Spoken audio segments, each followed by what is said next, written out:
حضرت ابو الحسن رحمتاللہ تعالیٰ علیہ حضرت معاذ ابن جبل رضی اللہ تعالیٰ عنہ کے پاس بیٹھا کرتے تھے۔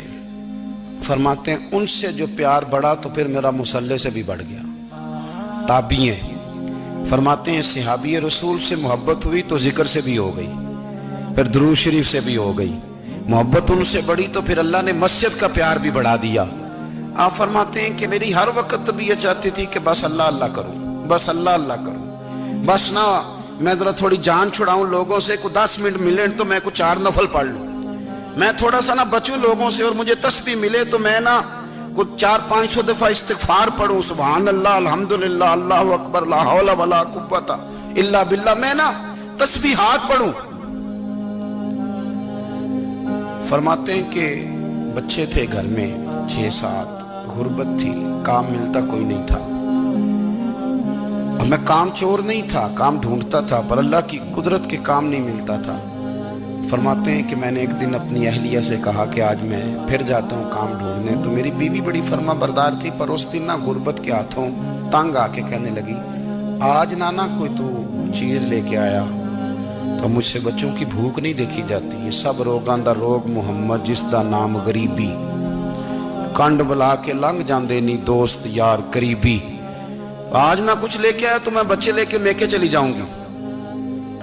شیخ فرماتے ہیں کہ میں بڑا پریشان گھر سے نکلا، پر میں نے صبح سے لے کے زور تک کام ڈھونڈا، کام ملا کوئی نہیں، تو میرے دل میں خیال آیا چلو کام نہیں ملتا تو اللہ اللہ تو کرے نا، چلو بندوں کی مزدوری نہیں ملتی تو رب کریم کی عبادت ہی کرتے ہیں۔ فرماتے ہیں کہ میں نے نا فرات کے پانی سے وضو کیا، نہر کے، شدید دھوپ تھی، ساتھ ریت تھی اور ریت تپ رہی تھی، میں نے اپنا رومال وہیں مصلی کے طور پر بچھا لیا، اور فرماتے ہیں کہ زور سے لے کر عصر تک نماز پڑھی، دھوپ بھی پورے زور پہ، پر میرے سجدے کا ذوق بھی پورے زور پہ۔ فرماتے ہیں سورج بھی چمک رہا ہے اور رب کی عبادت کا ذوق بھی پورے زور پہ، میں سجدہ کروں تو پھر میرا اٹھانے کو جی نہ چاہے۔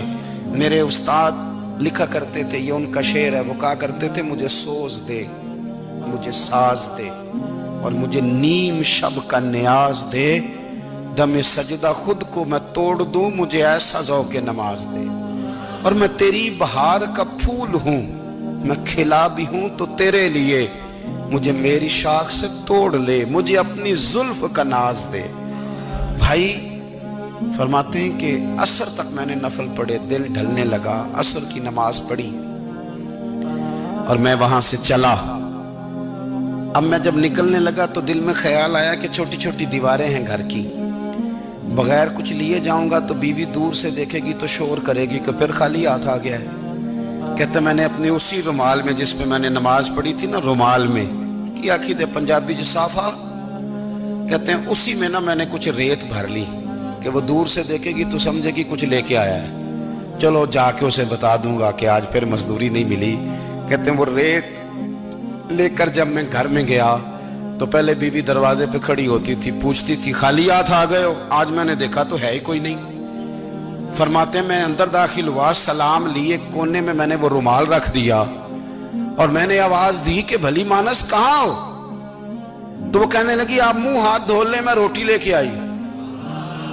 میں نے کہا روٹی کہاں سے آ گئی؟ یہاں تو کئی دنوں کے فاقے ہیں، تو کئی دنوں کی غربت ہے، یہاں تو اس گھر میں تو فقیری ہے۔ فرماتے ہیں کہ وہ روٹی لے کے آئی اور اس وقت کی جو موجودہ نعمتیں تھیں، سمجھ لیں سلاد، اچار، ہر چیز ساتھ لائی۔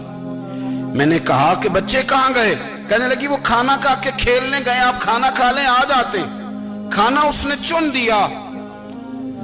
میں نے حیرت انگیز لہجے میں ساری نعمتیں اپنے دسترخوان پہ دیکھ کر کے بیوی سے پوچھا یہ کہاں سے آیا کھانا؟ بچوں کو تو نے کہاں سے کھانا کھلایا؟ یہ سارا کچھ کیسا ہے؟ کہنے لگی پتہ نہیں آج آپ کس کریم کی مزدوری کرنے چلے گئے تھے، پتہ نہیں کس کریم کی، میرے گھر میں تو اتنی نعمتیں آئی ہیں کہ مجھ سے سنبھالی نہیں جا رہی، اتنا اناج ہے، اتنا گندم ہے، کس کریم کے دروازے آج چلے گئے تھے؟ یہ کہتے کہتے وہ اٹھی اور اٹھ کر کے کہنے لگی پہلے بڑا کچھ آیا تھا، اب کیا لے آئے ہو؟ اور جا کر کے نا اس نے وہ ریت والا رومال کھولا کہنے لگے میں تو لے کے آیا تھا ریت، تو میرے رب نے اسے بھی سونے اور ہیرے بنا دیا تھا۔ جب آپ کی توجہ اللہ کی جانب، میرے نبی پاک صلی اللہ تعالی علیہ وسلم نے فرمایا ہر چیز اپنے رب سے مانگ، ہر چیز مانگ، ہر چیز مانگ۔ یا رسول اللہ کیا کچھ؟ میرے محبوب نے فرمایا تیرے گھر میں نمک بھی ختم ہو جائے تو وہ بھی اپنے رب سے مانگا کر، تو مانگنا وہ تجھے دے گا، تو اس کی بارگاہ میں کشکول طلب دراز تو کرنا۔ اور ترمذی شریف میں عجیب لفظ ہیں، رسول کائنات نے فرمایا، رب کریم فرماتا ہے جب میرا بندہ ہاتھ اٹھاتا ہے نا تو مجھے حیا آتی ہے کہ میں خالی کیسے لوٹا دوں اس کے۔ اتنے بڑے بادشاہ کی بارگاہ میں، او بھائی لوگوں سے عزتیں تلاش کرتے ہو تو وہ کیا تمہیں عزت دیں گے؟ وہ تو کل اچھا کہتے ہیں پرسوں برا کہنے لگ جاتے ہیں۔ لوگوں کے سامنے گڈ بک میں آنا چاہو گے تو وہ تو سویرے تمہارے بارے میں کچھ کہیں گے، شام کچھ اور کہیں گے۔ اپنی روحانی زندگی آباد کریں، اپنے مسلح کو وقت دیں، اور دنیا سے چھپ کر اس موبائل کو بند کر کے اور اپنے آپ سے بھی چھپ کے اور تنہا ہو کے چھپا کے سارا کچھ اپنے آنسو اپنے رب کی بارگاہ میں پیش کریں، اس کے حضور حاضری دیں۔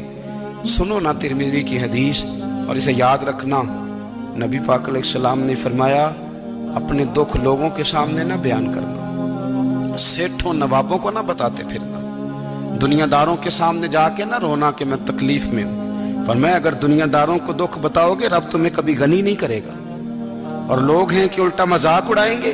آپ کی جس سے بڑی پکی یاری ہے نا، پکی، وہ تب تک پکی ہے جب تک آپ نے 50,000 مانگا نہیں، اور جس وقت آپ نے کہہ دیا کہ میں مجبور ہوں میری مدد کر تو پھر ختم ہو گئی دوستی۔ لوگوں کی تعلقات آپ کے ساتھ تب تک ہیں جب تک آپ ان سے کوئی ضرورت وابستہ نہیں کرتے۔ کریم محبوب فرمانے لگے بندوں کے سامنے دکھ نہ بیان کرنا، اللہ تجھے کبھی غنی نہیں کرے گا۔ تو اپنے دکھ اپنے رب کو بتا، تو دعائیں مانگ، تو اس کی بارگاہ میں حاضر ہو، تو اس کے حضور عرض کر۔ فرمایا اپنے دکھ اپنے رب کو بتا، وہ جلدی کرے یا دیر سے کرے تجھے ساری دنیا سے بے نیاز کر دے گا، تجھے کسی کا محتاج نہیں رہنے دے گا۔